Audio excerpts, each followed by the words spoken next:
Marana, and welcome back to FM Tahiti. I'm Pelham. For about 3 months or something, a bit longer than that, since the start in July, my manager Rodrigo de la Vega has been going to all of these matches in 35-degree heat quite often, occasionally breezy, occasionally wet, but almost always about 35 degrees, in his big giant puffer jacket. So I've just changed him up. He's wearing a shirt in the colour of the Humpbacks, tie kind of in the colour of the Humpbacks as well. Some smart trousers. He's ready for this. And unfortunately, there's no option to let him, wear like shorts and shades and flip-flops and stuff like that. He's going to have to suffer through wearing that, but at least that's not going to kill him like wearing the big giant puffer jacket. So we've got a couple of matches. First of all, my stats have gone up a little bit. Say my stats, Rodrigo's stats have gone up a little bit. He finished his coaching badge, so he's got his National B license. I immediately went and asked to do the next one, and I was told it was too busy, they needed me, because there was literally no other coach, because nobody will come. I keep trying. Same with the head of youth development, I keep trying, but nobody will actually come along. So we're getting a bit better, which hopefully means the team will get a little bit better as well.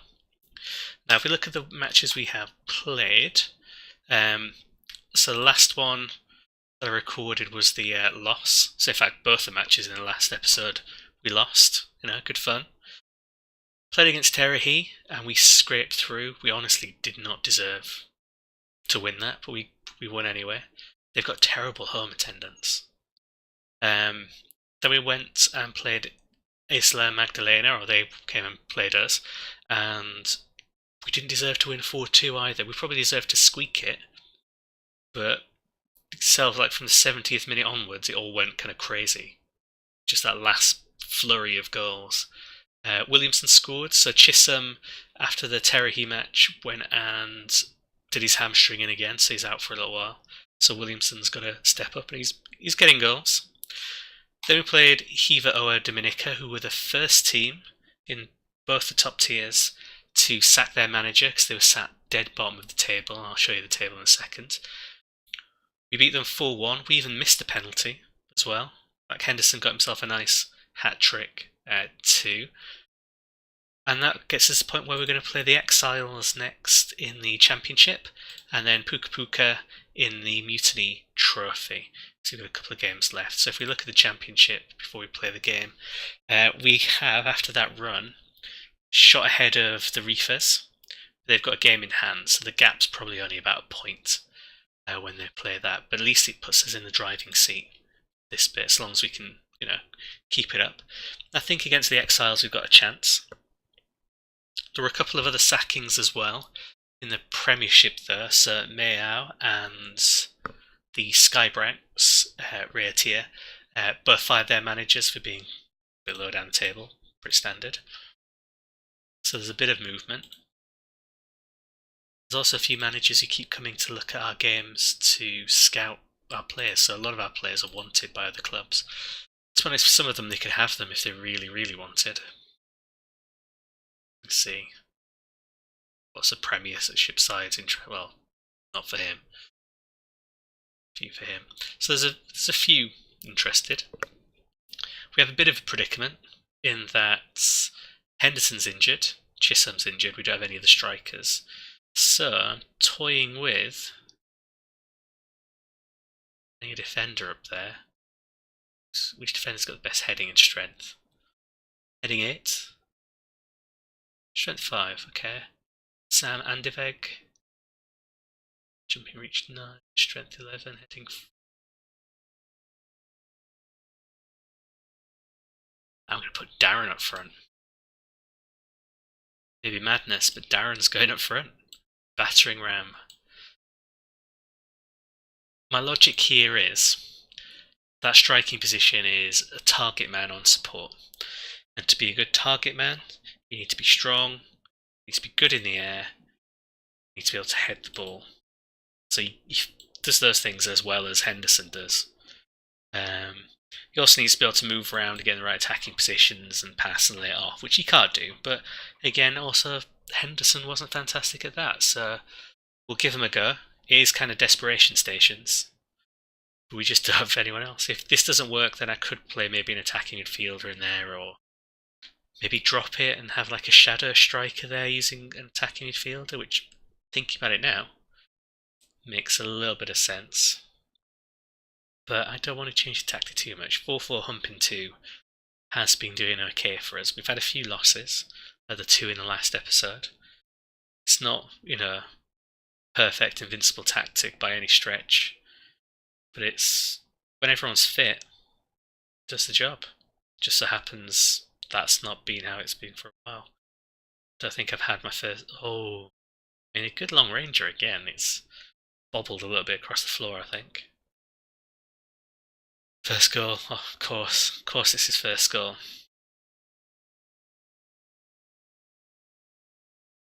Back out to him in the air. I mean, I feel a little bit bad for the keeper. Hamish, the keeper, has also been getting lots of attention from visiting teams. Correct. Don't know if I mentioned it before, so I've got a kind of Rory Delap-esque throw-in routine for both sides, but none of my throw-in takers are Rory Delap-like. They don't have good long throws, so quite often they end up throwing it a lot shorter than planned. So to get around that, my routine has somebody come short by telling them to go long and try and get it to the near post. What that means is if they can go long, they'll go long. If they can't, there's somebody short to pick it up anyway. And that's been working because quite often it'll tackle. Really do with keeping the score line, just so we can try and get back into it. Yeah, with the routine, it means if you go short, they then try and sort of cross in quite often, which then works quite well. A bit like that routine. Went a little bit short, chipped it into the area. Yeah, tried to get to it at the back post. Sometimes that works. Just kind of holding on until I get someone who's really good at long throws. That's what I'm living for.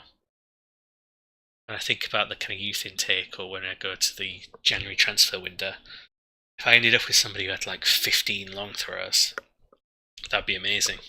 He could be terrible at everything else. I probably would just play him for the long throws. This level, it doesn't matter too much.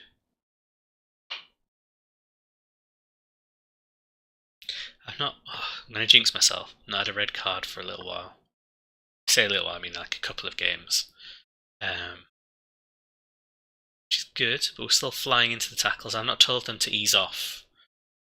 I've just been fining people when they get sent off, going, Manuel. You had the right idea. You really did. Yeah, be fining people when they get sent off. Initially, I tried to do that kind of escalation of warn them. Like, don't get sent off, that's bad. Do your job. Followed by, you're not getting paid for 2 weeks. I kind of skipped the 1 week running. Seems to have done the trick. No one's complained about it yet. But also when they've been getting sent off, they have been getting sent off for fairly violent tackles, so that probably helps. Where's your passion? Ooh. They're motivated. They're a weird team. I tell them how well they're doing. Or, well no, not how.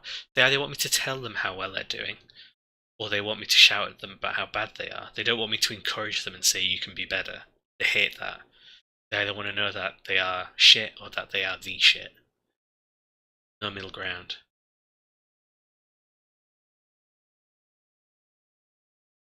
They are playing better than us. Maybe it's time to take off that defender who's been doing nothing up front. I think it is, isn't it? Yeah. Okay, let's bring on Fabrice Leclerc. 6.6 though, he's getting a better rating than the actual striker. Do I let him? Let's put Leclerc on. Leclerc actually has scored goals in the past. He's not particularly good in the air, I don't think, but well, McIntyre smacked it against him. Maybe Manuel hates him. McIntyre's been doing really well in training. He got a 9.7. 9.75. Oh, Williamson. Third goal of the season. Big numbers, Williamson. Big numbers. But actually a good finish. The stadium's getting gradually fuller and fuller. I like it. I like the flag over the tunnel as well. Little touches. I do kind of wish I'd recorded the match against Kiva Oa, the Gods, where we just won 4-1, because it was at their home stadium, the Alvaro de Mendana Porch, and that's quite a big stadium. I can't remember if it's 6,000 or 10,000, but they had an extra stand. It looked a bit different. They had a TV screen in the corner.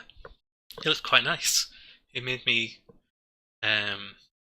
really kind of look forward. Oh, I mean, it was a good move. I like it when we score free kicks like that. Yeah, I really like it when we score them. Less impressed when it's them. Zita, well ahead. It's a good name. Teo Nui Zita. So yeah, before they interrupted my train of thought with that nicely worked goal, I'm looking forward to when stadiums start to change as well. So a lot of the teams, because they're all on the same 500-seater style stadium, they have one big stand like ours, just this one big one in the back. And that's about it. Apart from one or two teams that play in the national stadium. I don't know how long. Oh, good goal, Richards. Earning your keep. Took that well. Can't wait till we get rid of this car park and put a stand in.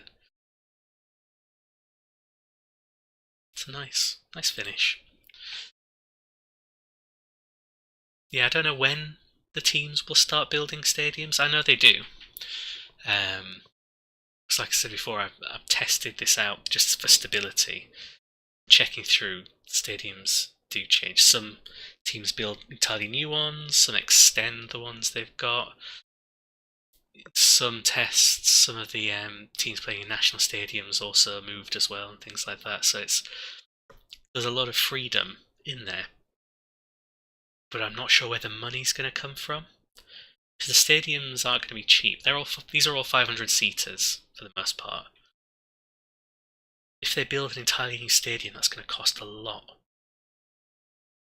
Considering the reward, because they're not going to build like a 10,000-seater and have 10,000 people fit in it.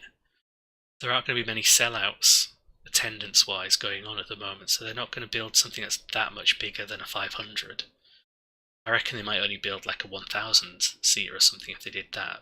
In that case, why not just expand? But obviously we don't know what they're going to do. We don't know how that's going to work out, but like I'm saying, from looking at the test games 70 years in the future, it does happen. It's just what's going to be the short-term impact of it all. Right, bring on 2 new wingers to rest them for the next match that's coming up. 2-2 is acceptable, I think, considering we've only really got one striker. I made that mistake of trying to play the defender as a target man. It's worth a go. I feel like that's the appropriate kind of crazy gang spirit doing it. If you've never watched... Oh, I don't like that there. Do I not like that?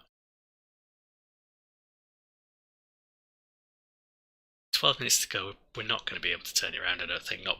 We made all the substitutes. We get a free kick. What else we can bring in instead? No, it's going to have to be that. If Wick gets a free kick, he might be able to bring one back, but that's hopeful.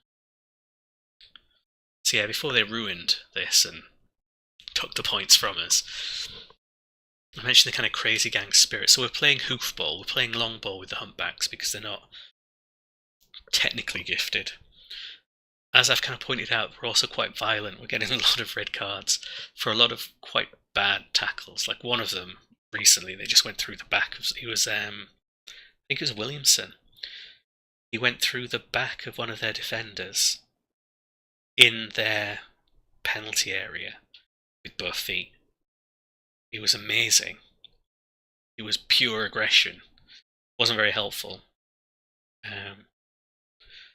But I kind of like the idea that maybe we are in the league one of the most sort of psychotic teams. That we are going to try and use fear and intimidation, violence to get our way through. When I rise up the table. And I know it's another tackle.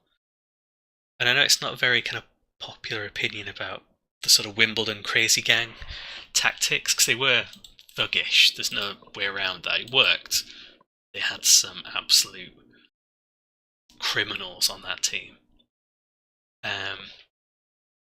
It is kind of fun to play in a game. I wouldn't necessarily want to go and watch a team play it, but I'd quite like the idea of my team playing it, and that's kind of inspired by the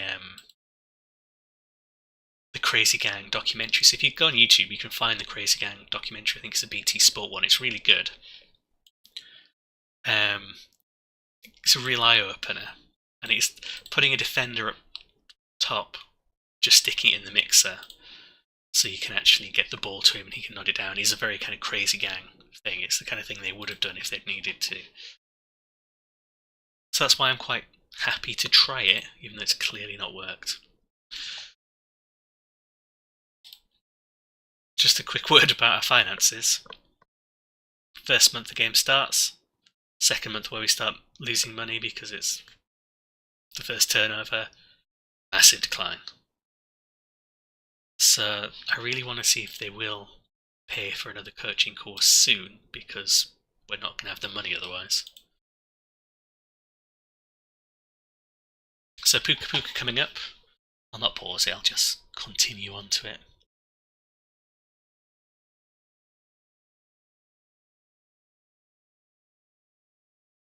Don't know when I click there. I think I said nowhere, which is fine.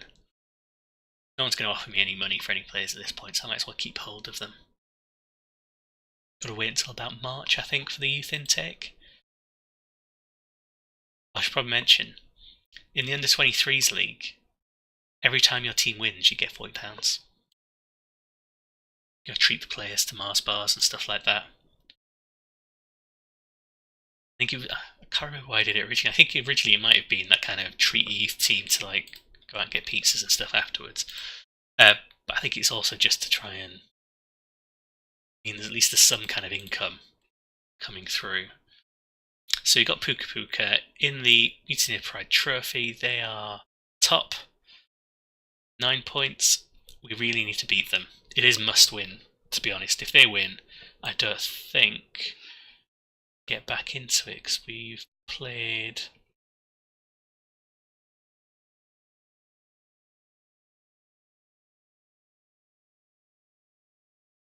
Rimatara, played Lagunas, played the Wings. So we just got the Shellfish after that. We've only got 3 points to play with, and they would be well beyond us. They'd be 5 points. So it is must win, no pressure. McIntyre getting another 9.4 there. It's not moving. It's not going to Mo2-1, no matter how much I love Mo2-1. So, get Ben. I do like causing arguments with other managers. I think it's one of the older versions of FM where you can target managers and players directly. You didn't have to wait to be invited to start slagging them off in the press. I really like that. It's really fun.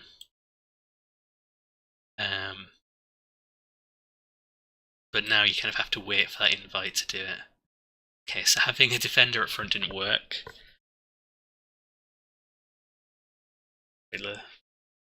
Someone else. Try Leclerc there. Bit of a ramshackle team. Weaver's going to play. Weaver's no good. Look at all this red over here as well. Nobody's happy with their position in this kind of strata. They're playing 4-4-1-1, which I've struggled against in the past. Namely against them. Puka Puka, the first team to completely embarrass us. Played them a little while ago. They beat us 3-0. wasn't our first loss, but it's the first time we'd lost thoroughly. Yeah, and I think they had the 4-4. A draw would be acceptable, as long as they then lost their final match. We could creep ahead of them that way. So even if we win, it still goes down to the last match. They can get back into it without too much effort. The board are expecting us to get to the final of this. I keep treating it as a competition where it doesn't really matter. Go on, Williamson. Yeah, I keep treating it as something that doesn't really matter, but actually the board care, and I just keep forgetting. There's no money. There's a little bit of prestige. I guess what the board is thinking is that we should be able to win it. It's our best chance of silverware. If we do win it, then we get into the end of season Shield of Pride where there is money. That would be another competition we could try and win. I think Puka Puka might be too much for us though. I think they're in too good a position as it stands. Richard's almost made me look foolish.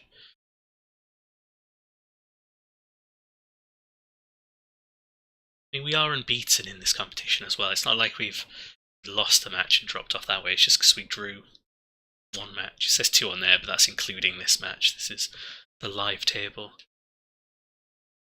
So it's not like we've embarrassed ourselves or anything like that. We're unbeaten as it stands. It's just Leclerc. Why? I don't think the defender would have done any better though as the target man in that position. We're in December at the moment anyway. What's the exact date? 22nd. So we've actually only got about 8 or 9 days until the transfer window opens. Which means we can start to get a few people in. In fact, I probably will play a couple of matches just so I can get to that. Get some players in so that the next time we come back, it'll be after Christmas in the game. And maybe we'll actually have an extra striker. We'll have to rely on anybody with a pulse take that role. I realise I'm not being very flexible tactically by doing that, but on Leclerc, he got a shot off this time. But he'd done that the other time instead of scoring 3 points instead. Converting the try.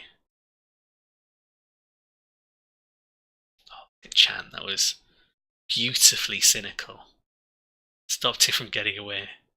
Just chopping him down. Pass and move. Pass and fall. Yeah, Chance just aimlessly kicking that one forwards, that's fine. Yeah, that did look deflected. Williamson's got what, 3 goals I think it is now? He's for the chopping block.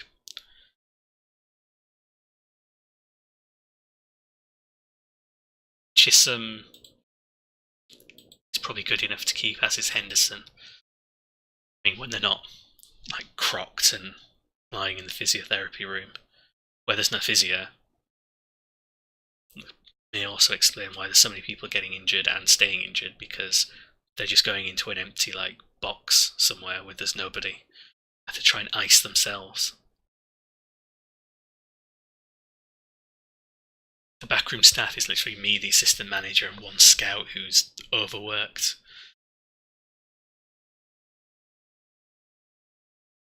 On one hand, I feel a little bit sorry for the scout because he has to do round trips of several thousand kilometres going from island to island. But on the other hand, he gets to go to all these lovely, beautiful islands, so I'm less worried then. Williamson straight the keeper. Keeping the Chisholm spirit alive.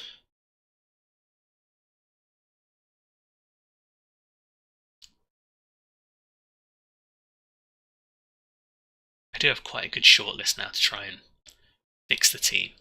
I just don't have any money to fix the team. I did tweak the transfer and wage budget slightly. because I was over by £57 or something, so I tweaked it so now I'm under by like £3. Something stupid like that, just to try and keep the board happy with me. It makes no difference financially, it just means they think I'm more responsible than I actually am. In fairness, I'm not that irresponsible. I did just sign one player,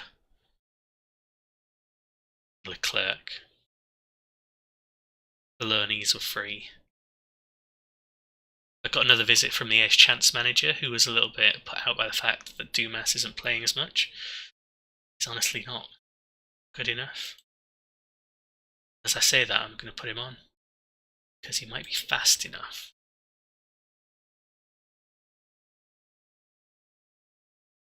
Wait on as well.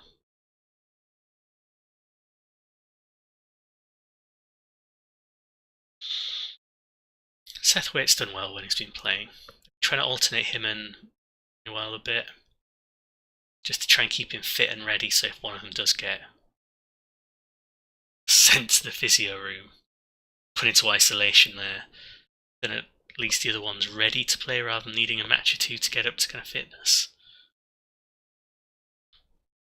At least they're both playing well too, so it's not like I'm having to rotate where one of them's absolutely terrible.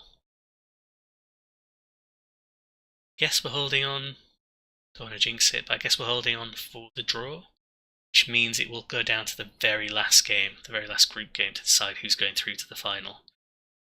Oh, I say this, and look at this. Oh, good tackle, good block. Almost very embarrassing. Apparently we played better in the stats.